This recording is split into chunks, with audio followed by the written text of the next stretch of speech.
All right, for this problem, we're going to look at an airplane. And the airplane is flying 100 miles an hour.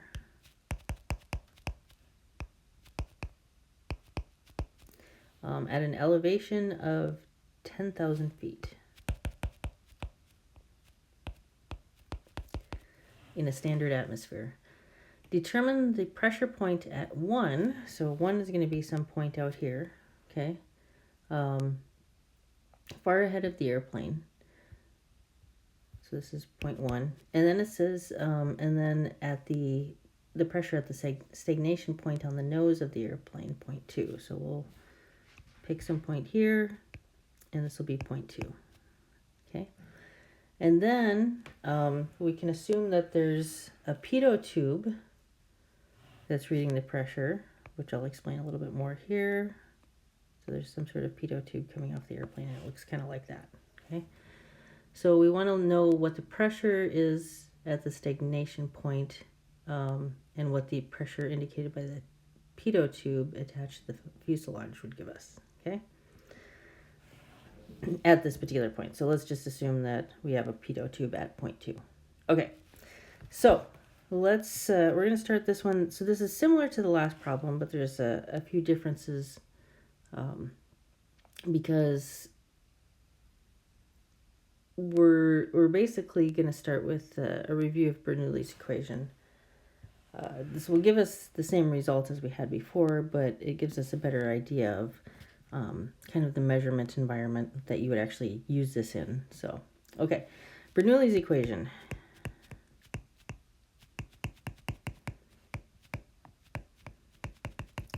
So Bernoullis equation, if you remember, hopefully you saw this in physics, we have a pressure plus 1/2 rho v1 squared. So this is at a particular point, point 1, plus our specific weight times the height at that point.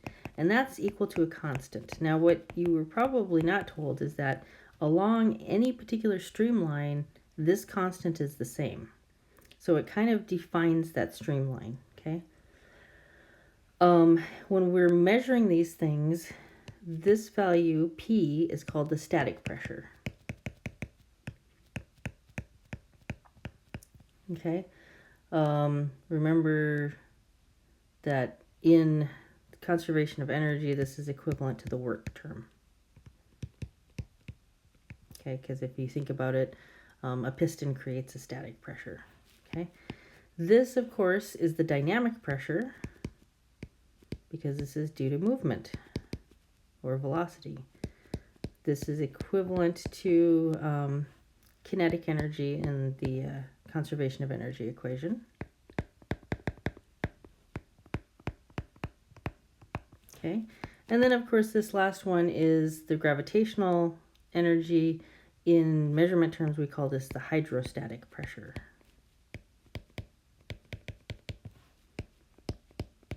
Okay, so if you hear these terms saying we need to measure the static pressure, dynamic pressure, that sort of thing, this is what they're referring to, is these different terms in the Bernoulli equation.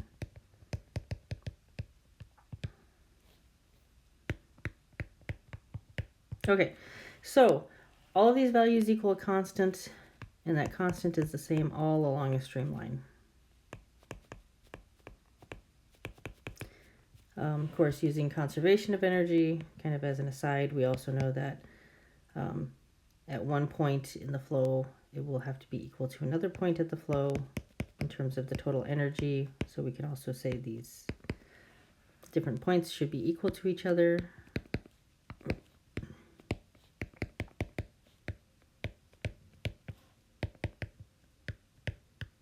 Okay. So kind of implied in that is that there's a streamline connecting the 2 points. Okay, now if we do have a flow, say some air flowing down a pipe or something like that, we can insert a tube in the path of this with kind of a bent part here, okay? And what's going to happen is we're going to have a velocity at some point here, and if there's a streamline connecting that point to this point, right at the entrance of this tube, what's going to happen is the velocity is going to go to 0. So that's our stagnation point.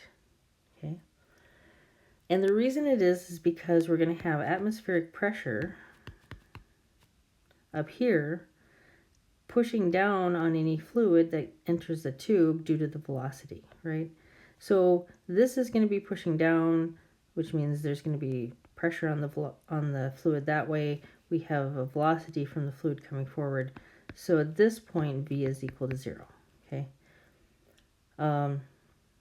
But we still have pressure. So if we're assuming that we can throw out the gravitational term because the streamline is following a particular path, we get rid of that. At the second position, our V of 2 is equal to 0. This gives us back the same equation we used in the last problem.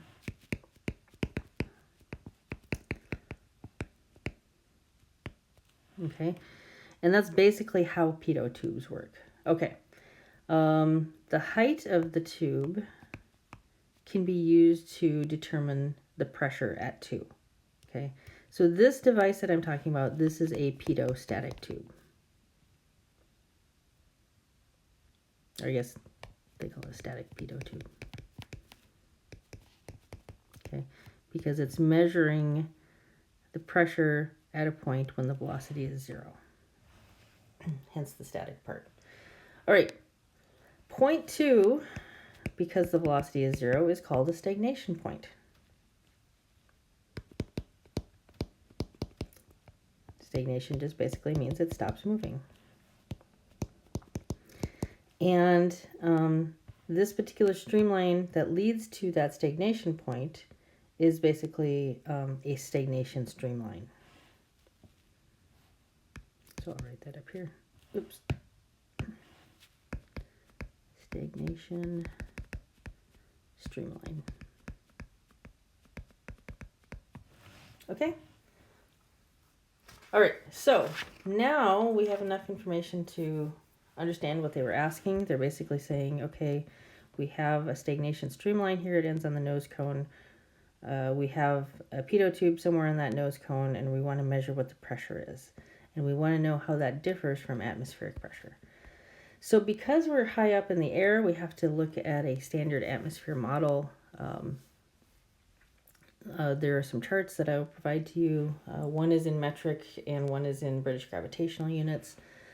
When I look up the conditions of the atmosphere at 10,000 feet, so remember, in this case, our Z or our height, whichever you want to call it, is at 10,000 feet. So the conditions of the atmosphere are listed as having a temperature of 23.36 degrees Fahrenheit. The gravitational acceleration is 32.143 feet per second squared.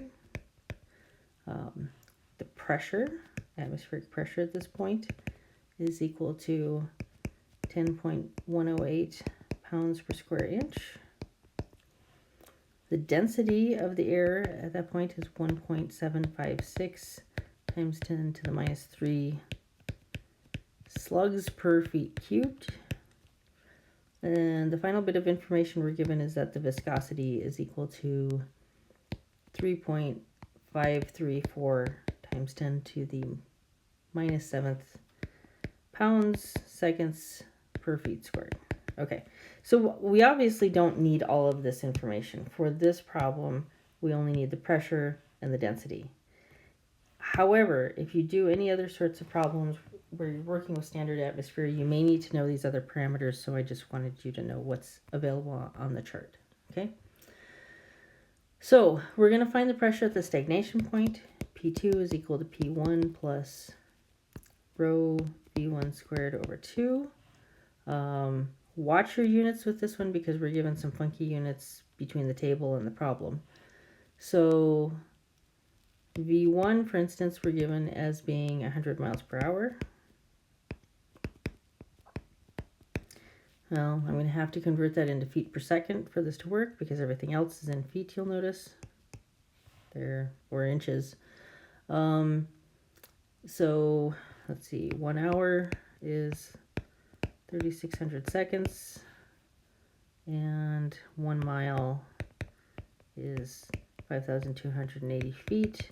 So our velocity of the air relative to the airplane is 146.7 feet per second. Okay. So now we can compute P2. We have the pressure from the chart reading as 10.108 pounds per square inch. And of course, we've got to convert this into pounds per square foot. So that conversion is 144 inches squared per feet squared. Plus, now we've got this term. So our density from the table is 1.756 times 10 to the minus 3 slugs per feet cubed times our velocity. We just computed that, 146.7 feet per second. And then that term is squared, and then we divide by 2.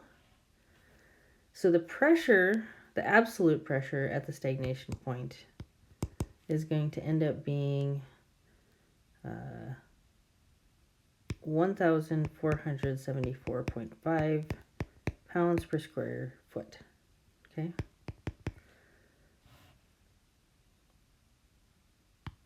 Okay, so that's the absolute pressure. Now we want to find out what the pitot tube is reading. And to do that, we have to take this and convert it into pounds per square inch. Basically, that means I need to divide it by 144. So that gives me 10.2395 pounds per square inch. Okay.